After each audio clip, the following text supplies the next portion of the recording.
Hey, greetings all. Greetings, greetings. So I am back with this is a series of my favorite movies growing up, as a teen and young adult. And this is part two of the series. As you all know, I'm a huge movie lover due to the fact that as a kid, I just watched a lot of movies. My mother took my sister and I to the movies a lot, and I did get a little bit of the acting bug, in my younger childhood and everything. So, and the movies were just different back in the 80s, in the 70s movies. I love really old movies. Some of the current movies I do enjoy as well. So I pray that you all are having a blessed week thus far. I am. Just celebrating my birthday, and I am officially a part of the 50s club. I cannot believe it. It has been such a blessing to be a part of a new chapter in my life. I am definitely on a new journey, and I am just grateful to God for all things. And I'm just excited to see where He's going to take me, now in my 50s. So I'm just trusting in Him one day at a time. I am just so grateful because, a lot of people are leaving here at, young ages and everything, but I'm no better than anyone else. I'm just grateful for what God have in store for me. I'm grateful for the life that He have planned for me. I can only give thanks to Him, and I'm just so grateful that He blessed me. You know, where I made a lot of mistakes early on in my life, and I still do, but they're not as big as they were before. Where the mistakes will cause me serious harm. You know what I mean? It's just that, yes, as a Christian, we still need to repent daily, because we're not perfect and all of that. But I'm so grateful that He has spared my life, that I definitely won't walk in those same territory, excuse me, those same territories as I did when I was younger and everything. So I just really pray. I pray for you all, especially for young people. Seek the Lord now while He can be found. Don't think that you're too young. You're never too young, and you're not invincible, because as you can see, a lot of young people are leaving here a lot faster than older people and all of that. And I'm just so grateful. I already feel quite fabulous being 50 years of age. It's just it's an incredible feeling, So all glory to God. Anyhow, if you all are new, stopping by my channel, nice to meet you. I am Queenly Vibes. Go ahead and subscribe to this channel, like this video, share the video, and please feel free to leave a comment and everything. So let's just jump into this movie. As I mentioned, it's entitled Krush Groove. It came out in 1985. Now, this movie is loosely based off of the real life story of Russell Simmons and how he got started with his record label, Def Jam Records. But to actually come to find out, the storyline for the movie is fabricated. However, he wanted to promote his up and coming artists at that particular time, in the early 80s. You have a lot of artists in the movie, and I'm going to give you the names. Just give me 1 second. There were tons of them. You had artists such as, you had Sheila E., the beautiful Sheila E., who used to date Prince, and I loved her back in the day. She's still fabulous. You had Ron DMC, who is Ron is the brother of Russell Simmons. You had the Fat Boys, Curtis Blow, New Edition, LL Cool J. You had an appearance from like the Beastie Boys, and the list goes on. So this movie was made out of the Bronx, New York, and it features East Coast rappers because back in the day when hip hop first got started or what have you, it got started with a lot of the East Coast rappers who have made it very popular and everything. Now, when I was a teenager, you know, East Coast rap music, played a big important role in my life. I loved it. I do, give my props to a lot of the East Coast rappers. Now, I am from Florida. So, as a teen, I did grow up listening to a lot of the Southern bass music. You know, um, influences were like Luke and the music out of Miami, Fort Lauderdale, and the list goes on. So I did listen to it and stuff like that. However, East Coast hip hop was just so huge and broad, it really became definitely a big influence. I love, like I said, I feel like the lyrics and everything of the East Coast rappers, and back in the day, the way the guys would dress, they had the high top fades, they were really cute, very intelligent, they were poets, you know. So it was just a big deal, back in the day. Now, today, I definitely don't care for hip hop. I'm not into rap.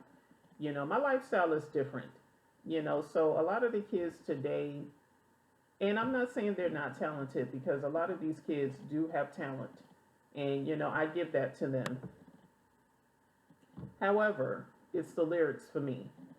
No, you know, like I said, I enjoy listening to R&B, gospel, old school music, stuff like that.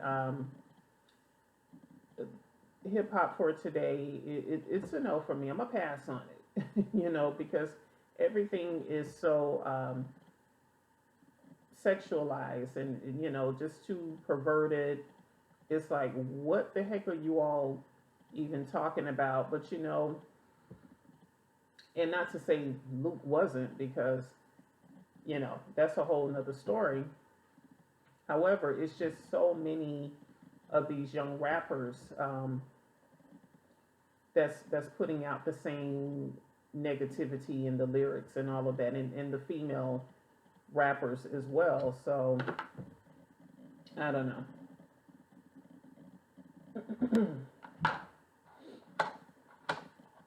Anyhow, so that's just my opinion, and I stand on that. But I truly enjoyed this movie. Um, as I mentioned before, the storyline was fabricated because it was more or less about the artist at that particular time that was on the Def Jam record label. So they were able to get this movie out there, and it was extremely popular. I must have watched this movie like a million times. And not to mention that I've already told the story about LL Cool J. My sister thought she was his wife, what have you. My sister and I mean, we had so many crushes as younger girls. Every 5 minutes, we was crushing on someone. But definitely, my sister, she was so in love with LL Cool J or what have you. And of course, I crushed on him too. We did get a chance to see him in concert in Miami at the James L. Knight Center. My sister won tickets, and we spoke to him on the phone. It was just a whole thing. So I'll never forget that. Such good memories. And you all will never guess who my crush was in this movie, Crush Groove. I'm gonna give you 2 seconds to guess. Okay, one, two. It wasn't LL Cool J. Yes, he was fine, still very good looking today. My crush in this movie was two words: Blair Underwood. Right? Oh my God, Blair Underwood. This was uh, when I first fell in love with Blair Underwood. Oh my goodness, this man is beautiful, and might I add, he is such a good actor. He's a phenomenal actor. You guys know that that's my favorite word, phenomenal. um, but to this day, he's still quite good looking and a talented actor. I believe the last thing that I saw him in was um, the movie with, I think her name is Olivia Spencer, where she did the biopic for Madam C.J. Walker, the first black female millionaire. And he was in the movie. He portrayed her husband. Still very good looking, very talented man. So if you guys haven't seen that, go and check that out. But Crush Groove, Sheila E. Um, I thought she was pretty good. She was a musician back in the day, but her acting was not bad. Alongside, she played the love interest for Blair Underwood. And as I mentioned, that storyline wasn't true because Ron had a problem with how his character was portrayed. He didn't want to be seen as beefing with his brother, or being a backstabber or what have you. He didn't particularly care for it, and I don't think any of the artists really cared for how they were portrayed. But it was just to get them exposure and everything that they needed, and I thought it was a genius idea. It did work. So yeah, so that was a tidbit. And the part where um, LL, he busts in the in the building, and he just basically does his audition right then and there on the spot. That was a true story because, as I mentioned, the movie was done out of the Bronx, New York, and he came there to the movie set, and they said that he was very aggressive in getting his audition out. He wanted to do a little show there. So that actually happened, and he was signed to Def Jam, and then they decided to keep that part in the movie, which I thought that was definitely pretty cool. Um, what else happened in this movie? The whole storyline about the loan sharks, that Russell borrowed money from loan sharks and his friends. It did not happen or what have you, but it did make a good storyline. It was very interesting. It was entertaining. But it didn't happen. And I remember back in the day, my sister and I, we did go to see New Edition. There's tons of celebrities in the 80s that my sister and I, we did get a chance to see. So it was just good, clean, fun times and everything. So if you guys have not seen this movie, Crush Groove, I would say go and see it. You probably have because it's an old movie, but it's one of my favorites. So I would honestly say, if you have a love for, just that 80s hip hop and music, check this movie out. You will enjoy it, you know, in my opinion.